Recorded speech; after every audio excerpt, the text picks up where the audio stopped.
So we're gonna first port of call is intro and I guess saying about the BBC thing and being like, oh yeah, sorry about that. Yes. We were a bit late on the uptake. We're doing something different. I guess just kind of deal with it a bit. It's now the mash. It's now the Monster Mash. The Monster Mash. And it's a graveyard smash. It's now the mash. It's caught on in a flash. Welcome to Joel and Josh's Amazing Creatures, Where we take your fantasies and drag them grotesquely through reality. So on this first pilot episode, which I'm sure are a grand total of about 4 people are listening to, probably including our mums. Yes, definitely. Definitely mums. This is a mum allowed zone. No, mum's more than welcome here. Yes. We're gonna have to put a bit of a disclaimer on our very first episode.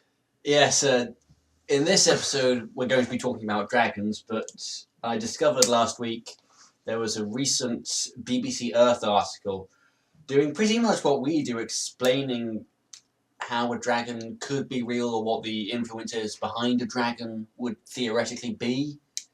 Yeah, so if you didn't grasp it from that, the basic premise of this lovely podcast we started is trying to take like fantasy creatures from all manner, like mythology, books, anything that we can really get our grubby little hands on, and try and make it as real as we possibly can within the confines of our own world.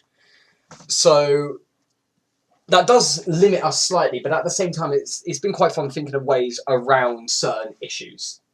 So without further ado, I think we should probably get on to, as Joel mentioned, dragons and what we think makes a dragon. Yes.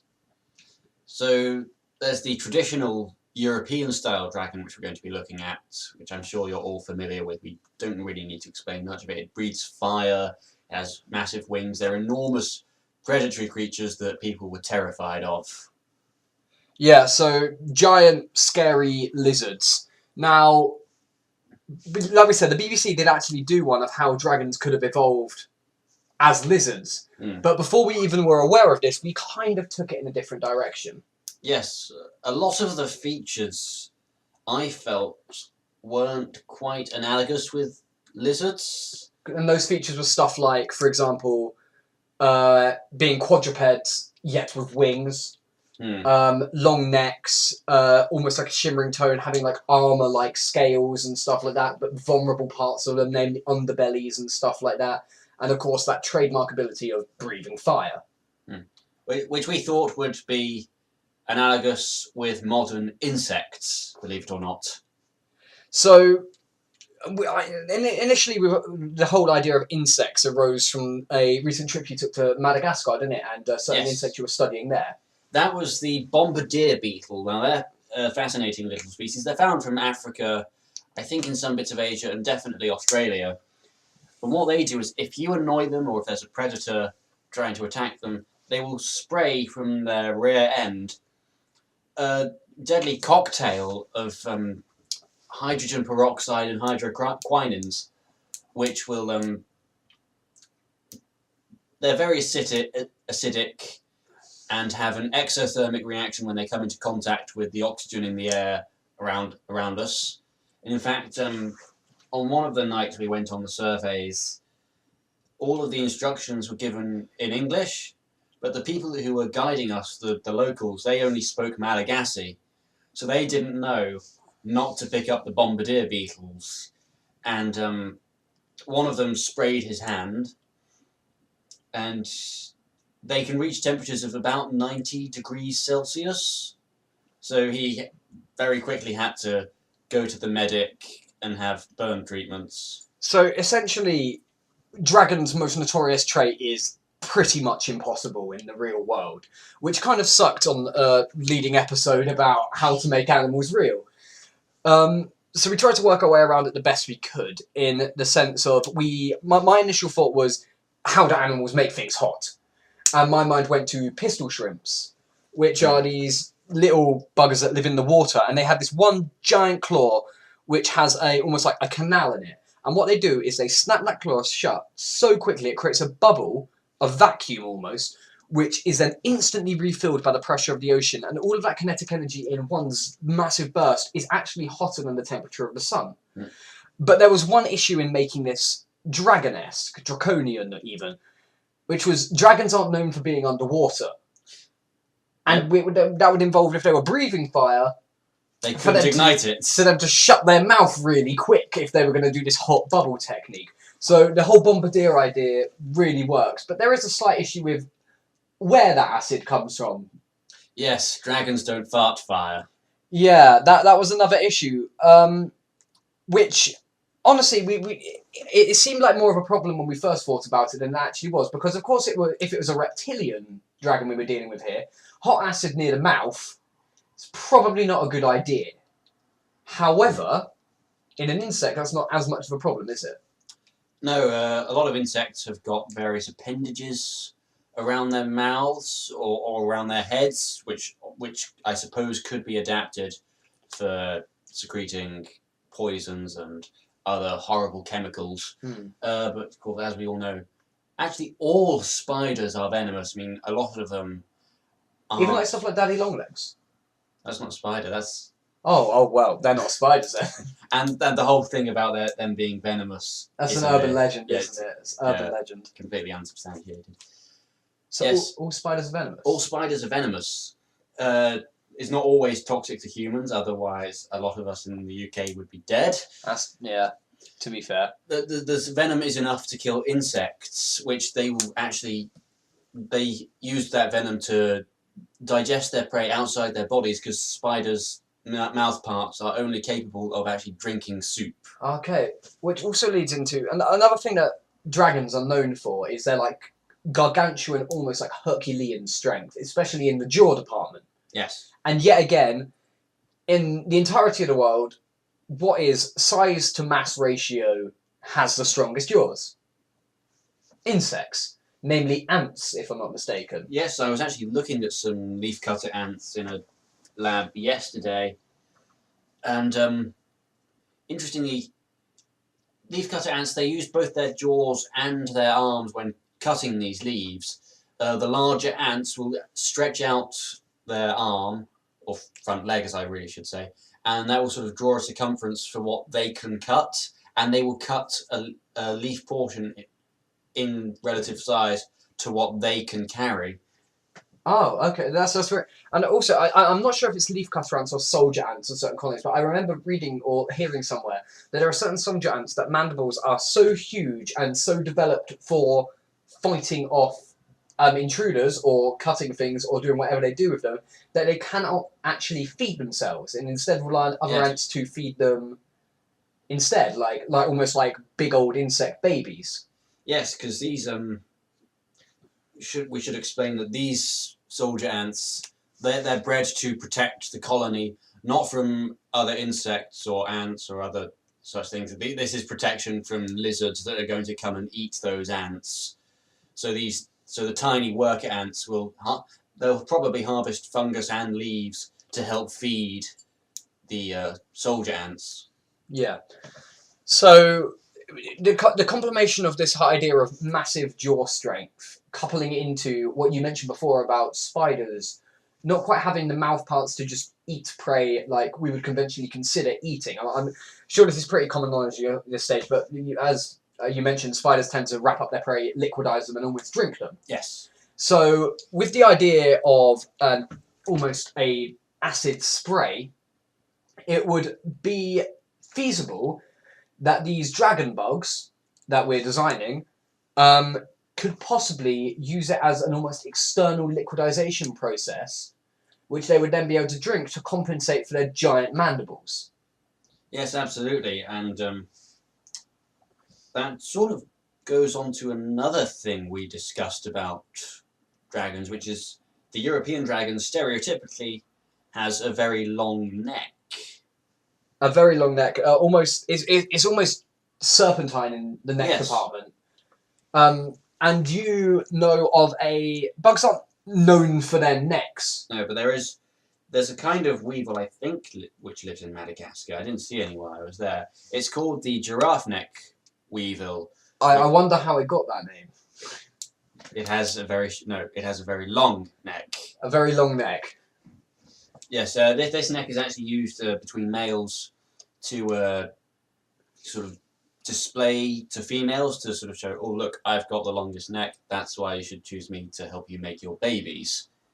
Yeah, so that's a very good idea in the sense of aesthetically looking more like a dragon. Of course, as an insect, we're never going to make it look exactly like a classic reptilian dragon, but at the same time, we don't believe a classic reptilian dragon could actually function. So, aside from aesthetics, that long neck, if I'm not mistaken, only has 2 joints in it, does it not? And it's more, like you said, for being like, oh, look at me, look at me. Yeah.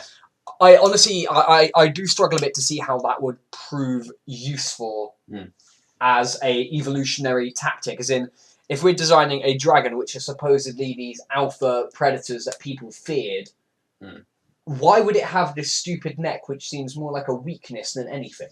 Well, interestingly, I'm going to delve into some prehistory here. There was a creature during the late Cretaceous called Elasmosaurus. It lived underwater, and it had a stupidly long neck with about 70 vertebrae, if I remember correctly. How many vertebrae do... Because I know human necks and giraffe necks have the same amount of bones. How many is that, for just for reference? 7. 7, so 10 times the amount of vertebrae that we have. Like, the longest neck-to-body ratio creature on the Earth is, of course, the giraffe, wouldn't it be? Yes, although some would argue it's the shortest. They do have long legs. They do have long Yes, legs. But they're so long that they have to sort of do the splits in order to drink. That's why. Yeah. That's where. So, for reference, this thing you're talking about, the Elasmosaurus, Yes, Elasmosaurus has 10 times the number of vertebrae in its neck than a giraffe. Yes, it lived underwater, and the reason it sort of had this long neck is because the head it was quite a broad, flattened head with lots of jagged teeth inside, and it somewhat resembled the fish it ate. So this is going to sound a little comical, but it's the general consensus as to what this was for.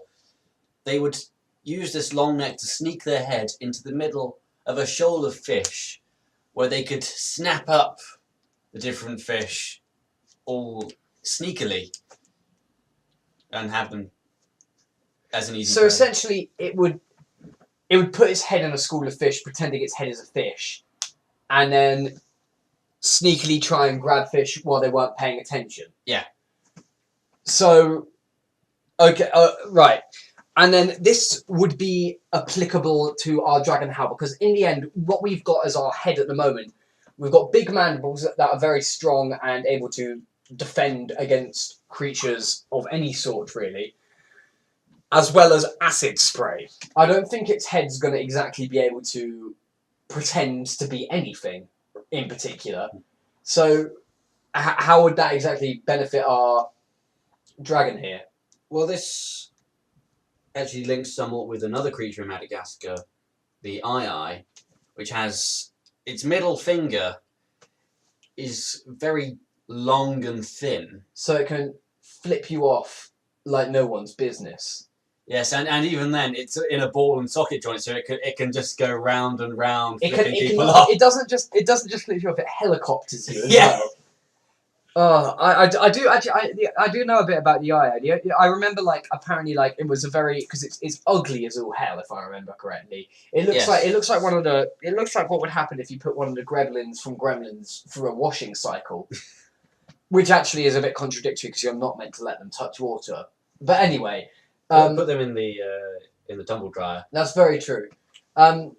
If I'm not mistaken, there was rumours around villages in Madagascar that if it pointed at you With that middle finger, you were then cursed for life. Yes, So they became endangered because people in villages were just killing them on sight so it couldn't point at anyone. yes, and they are still endangered as a result of this. Well, on that morbid note, how does this middle finger of certain death apply to our lovely dragon we're designing? Well, the Ai uses that finger to sort of reach into burrows in the bark of trees to fish out grubs. So really, it's a similar concept that we wanted with our dragon, where it would push its head deep into a burrow where a grub may reside, and then use these jaws and this acid attack to kill the poor grub beetle or ant or whatever, and then drink it while it's still in its home. So essentially, what we're saying is it would use its long neck to stick its head inside of an insect's house, fill it with boiling acid, melt it, Yes. and then drink it. Yes. Essentially making its entire, this intimidating visage of a dragon is essentially boiling down to a glorified drinking straw. Yes. Brilliant. So on the subject of other draconian features, flight. Flight. That was another issue that we had with, there are lizards and flying. The only real known ones that fly were, of course, pterodactyls and the like. But even then, it was they had their forelegs as wings, didn't they? Yes. Which, if you look at like other people who have drawn like skeletal dragons and stuff like that, it does look very similar with an almost bat-like structure of it being like a hand with an extended thumb and stuff like that. However, having the front legs of wings is more of a wyvern design. So if we were designing this wyvern, it would be a lot simpler because we could make it indeed a flying lizard. However, we were trying to make it this traditional Western dragon of 4 legs and wings, and that's not really been seen in the lizard kingdom, has it? No, it hasn't. There are 3 times that vertebrates have evolved the power of flight. As you said earlier, the pterosaurs, which evolved during the Triassic period, which they elongated what was their little finger to this ridiculously long thing and just had a lot of skin stretched between it. The next time it evolved was towards the end of the Jurassic and the beginning of the Cretaceous. Okay. That was the emergence of the birds, which evolved from dinosaurs. Instead of having a lot of skin between their body and their finger, they instead opted to have lots of long fingers with feathers along the side to assist in flight. It gave them a much stronger wing and more power to their flight. And the next time that a vertebrate evolved the power of flight was with bats. Now, they did something quite similar with the pterosaurs, but instead of one finger, they have spread out all of their fingers with skin stretching between them. But then again, these were all places where vertebrates have taken flight, but every single one, none of them had that traditional bat wings on the back kind of motif that the Western dragon traditionally has. They were all forearms that had become wings. So even if we were looking at birds or reptiles or even mammals in the bats, it was never quite meeting that traditional idea of what a Western dragon should look like. So essentially, we were thinking that if there's any way to stick wings on the back, but that's not really possible, is it? No, that's why we went with the insect world. My particular favourite are butterflies and dragonflies. Beetles, interestingly, they've only got 2 wings, whereas almost all other insects that fly have got 4 wings. Some of them have lost their wings over time. But beetles, their upper wings have evolved into these things called elytra, which, if you look at a beetle, you can see very clearly they are wing cases to keep their wings stronger, because a lot of insects die shortly after their wings get damaged. Because there's not much option for repair, and of course insects with their rather short, in most cases of course, there were always exceptions, and most of them have rather short life cycles, and they simply do not have time to heal their wings in the space that they would need their wings to do something that would aid in their survival, if that's correct. Yes, that is correct. I mean, it's very rarely that an insect, in its adult form, lives beyond a year, because normally the adult form only exists for mating. Mating, mainly. But in contrast with the beetles, it's a good idea, especially with the whole armoured idea, which dragons often have. For example, if we're looking at less of a traditional Western dragon because of the, yet again, 4-leg wings, but if we look to Smaug from, of course, The Hobbit of the Tolkien universe, he was known for having basically impenetrable armour as his scales, which works with the whole beetle idea. However, beetles often have 6 legs, do they not? Yes. Which doesn't really work with this idea of a quadruped dragon. Although insects, well, it's generally accepted that all insects have got 6 legs.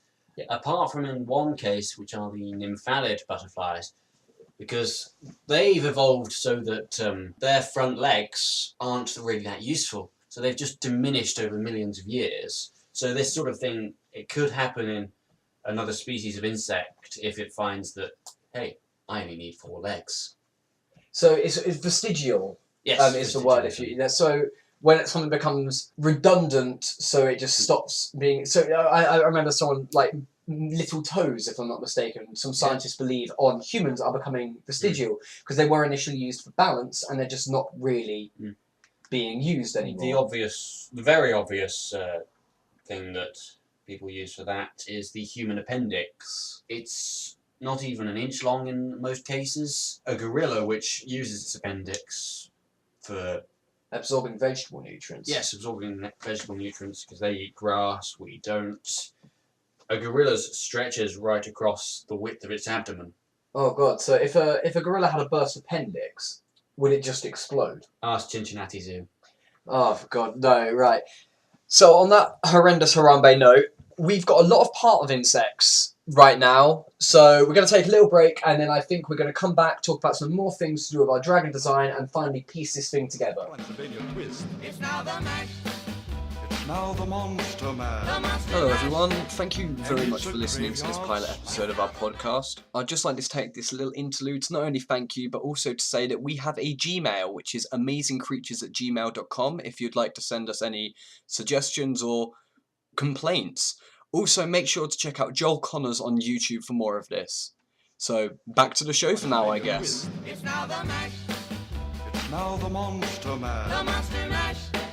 And it's a graveyard. Hello and welcome back to the show, where we've been previously looking at dragons and how we could create one so that it's feasible in the real world.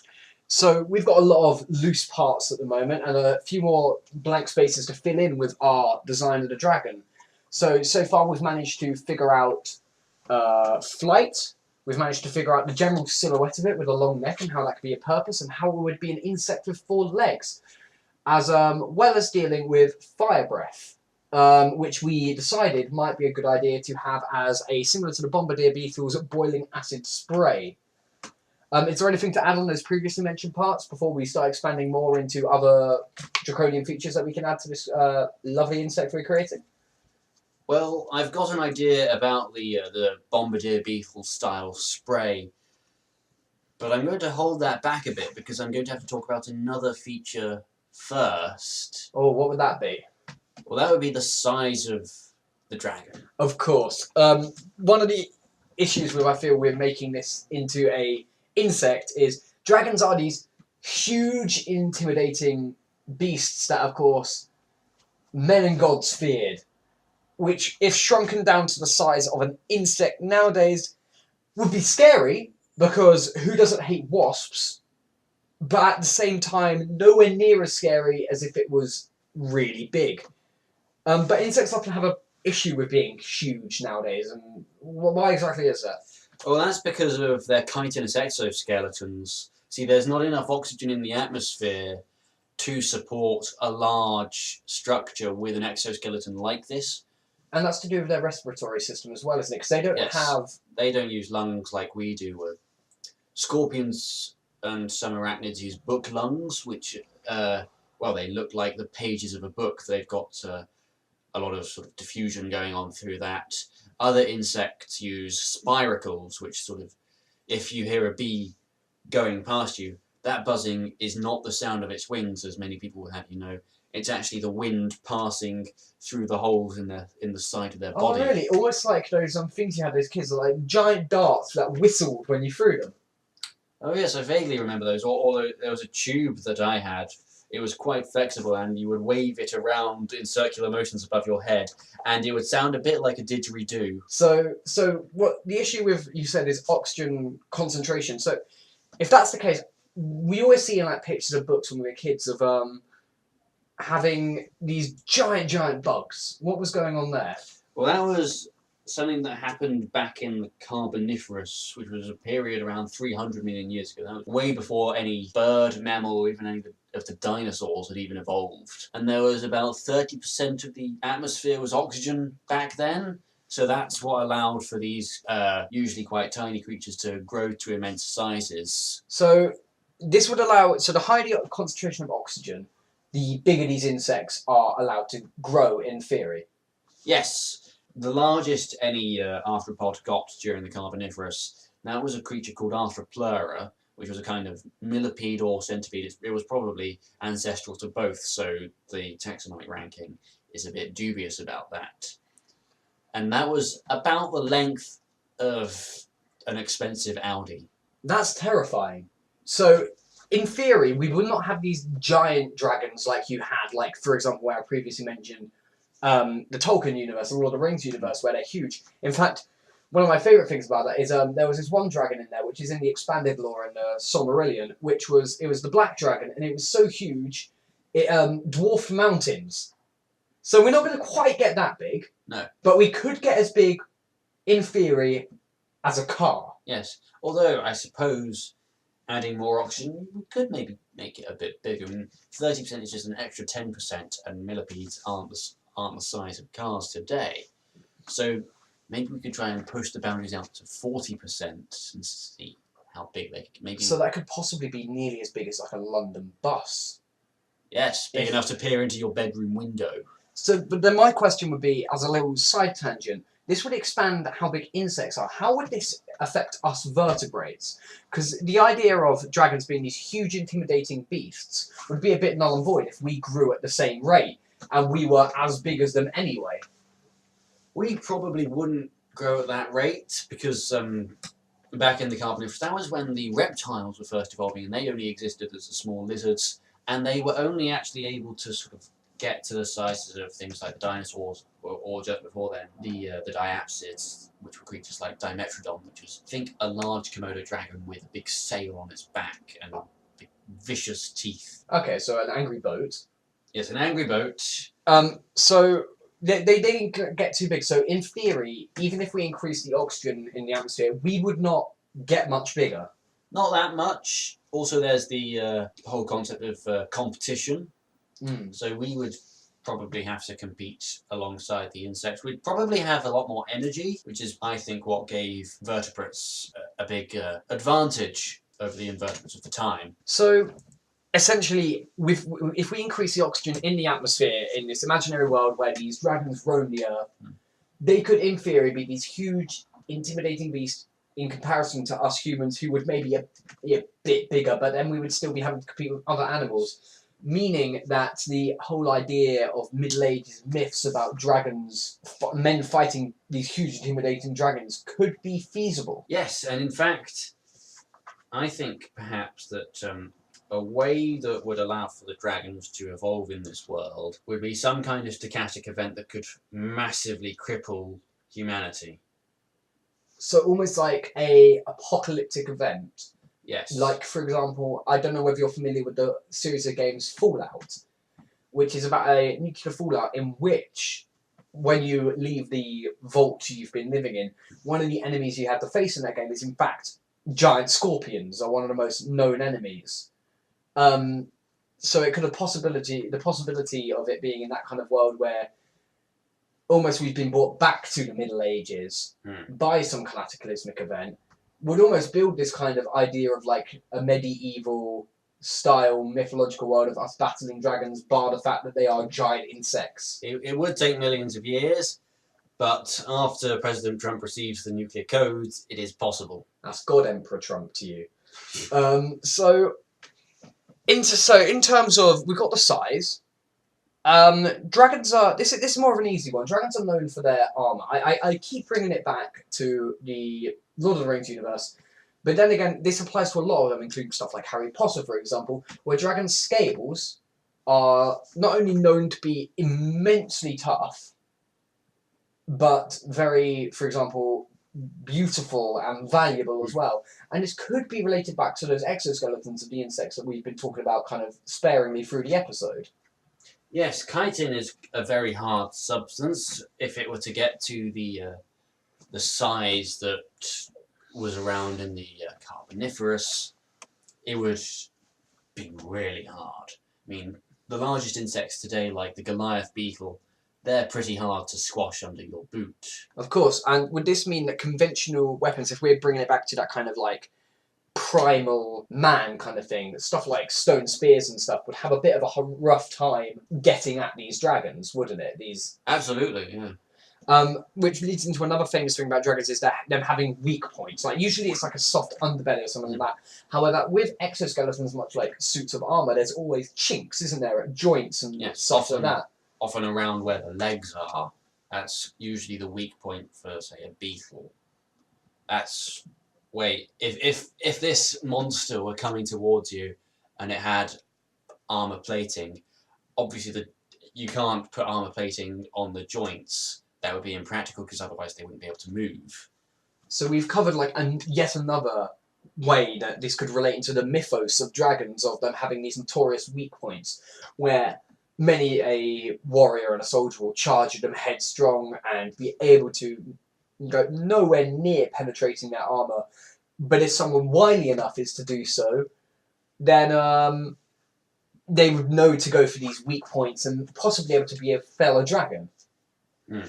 I know you said you had one more thing to talk about in terms of the fire breath before we maybe wrap this up, but there's one other question I've been meaning to ask you. Another thing dragons are rather famous for in their mythos is hoarding. For example, having big hoards of gold or big hoards of pretty much anything. Are insects known to hoard at all? I know there are certain bird species which, for example, bower species, which like to grab things of a certain colour to build their nest to attract mates. Is there any similar or behaviour like this in the insect kingdom at all that you can possibly think of, or is that more of a is their thinking too primitive for that kind of a thing? There's nothing that immediately springs to mind about insects collecting things that they find visually pleasing, but certainly I don't think an insect mind is as simple as we always say they are. I mean, there's one kind of wasp which when it leaves its burrow, it's a solitary wasp, not a hive wasp, it will circle the area a few times, go off, do its hunting, and then come back. There was a scientist who was curious about why it did this, and he thought that it looked like it was having a look round the area. So what he did was he put a series of pine cones encircling the entrance to the burrow, and he waited for this wasp to go out, circle around, and leave and go hunting. And he would move this circle of pine cones a couple of feet away, and the wasp would come back and land in the middle of these pine cones. What it was doing is it was just checking to see where it was, and it knew where to go, and it built reference points and maps in its mind. That's very interesting. So rather than collecting something for visually pleasing, it could be that they hoard stuff which in fact helps their burrows, like this wasp, for example. Is there anything that you can think that would be like particularly beneficial to an insect that we humans may garter ourselves? The only thing that I can think of right now is, I don't know how it would be useful, but for example, if we're talking primitive, something like salt would be invaluable to humans for the preservation of meat, etc. Would there be any reason, for example, a insect to hoard that kind of thing? How could that be beneficial to them, or something that humans possibly need? And it might be nothing, I might be grasping at straws, but it's just something to maybe add to this idea of a dragon more so than anything else. Well, maybe not salt, but some ants certainly have got special relationships with fungus. They actually cultivate fungus. They evolved farming millions of years before the first apes even stood up and thought about fire. So it could be that rather than hoarding something like precious stones and gold, for example, it wouldn't be hoarding per se, but dragons could benefit from farming the fungus. So what exactly do these ants do with the fungus? So this fungus is farmed by the ants, and they cultivate it and they grow it to extraordinary lengths. It's almost at the center of these hives. Well, actually, it's not at the center of their colonies. They have these almost bulbs with vein-like structures leading to each bulb with the fungus growing inside. And they farm that, and they feed it to their grubs and help them grow at pretty good rates with a lot of protein from the fungus. and it's really just a very useful source of food for them. So maybe they not necessarily will take fungus and cultivate these dragons that we're making, but maybe they could steal livestock, which is a thing that people feared back in the days when dragons were believed in, and farm our livestock instead of just buying them at markets. That's a very interesting way to think about that. So we've pretty much got all of the pieces of our dragon almost assembled. You said you had one more thing to talk about in some sense to its Breath of Fire. Yes, the Breath of Fire, which we mentioned earlier that in order to make a dragon the size that it is in general mythology, there's going to be a lot of oxygen in the atmosphere, probably about twice as much as we have today. So, one property of oxygen is that it's highly flammable. Of course. Which then brings us back to what we mentioned right at the beginning of the podcast in terms of the bombardier beetle. That uses hydrogen peroxide and hydroquinons, which have an exothermic reaction. So, maybe not when burrowing its head into a burrow with a grub at the end and killing it and drinking it as soup. When it comes into contact with humans, it could spray this deadly concoction, and there's a much higher chance of it igniting. So it's almost like this self-defense / feeding mechanism on certain very hot days, for example, may have the chance of igniting, giving the almost illusion of a flaming breath. Yes, precisely. So I think we have it. So if we give a quick rundown of what our dragon has and how that relates back to that original concept of a dragon, I think we've pretty much assembled it. Yes, I think so. So let's start off with that fire breath, of course. We've got the bombardier beetle. The bombardier beetle, which sprays a concoction of hydrogen peroxide and hydroquinons. Its mighty strength and its really powerful jaws. That's a trait found in ants and some beetles. Its long neck relating back to that weevil. The giraffe weevil, also a bit like the Elasmosaurus, which, as we said earlier, it's a somewhat glorified but also sadistic drinking straw, which it would sort of poke through into burrows with grubs on the inside of it. Its giant size is down to the oxygen levels. What about, and its armor comes from pretty much beetles or any other severely armored invertebrates. Yes. Its wings. The wings, well, we discussed earlier that when vertebrates evolve wings, they're always from the forelimbs, whereas with invertebrates, they actually have wings on their backs, like the traditional image of a dragon. And then, in terms of claws, that's pretty much self-explanatory with some spider species. Maybe. Spiders, scorpions, even some beetles, because they've got quite chitinous exoskeletons. Their whole foot, instead of having separate joints, their whole foot looks like a big, almost not necessarily a blob, but quite like a sort of shape with these enormous claws at the end, which are used for grip, but I suppose could also be used for tearing apart flesh if the imagination lets you take it that way. And it could have the possibility of stealing people's livestock in order to cultivate it, in a similar way to how certain ants have cultivated mold, but due to its enormous size and evolutionary prowess, it would possibly be intelligent enough to do that with livestock. Absolutely, yes. Because insects, they're more intelligent than we give them credit for. So, I think there we have it. A giant bus-sized insect that can fly, breathe fire, is armoured, and can tear through anything it pretty much comes across. And on top of that, it can rear a sheep. You know what, Joel? I think if we came across this, we would probably die. So thank you very much for listening, and let's not play God.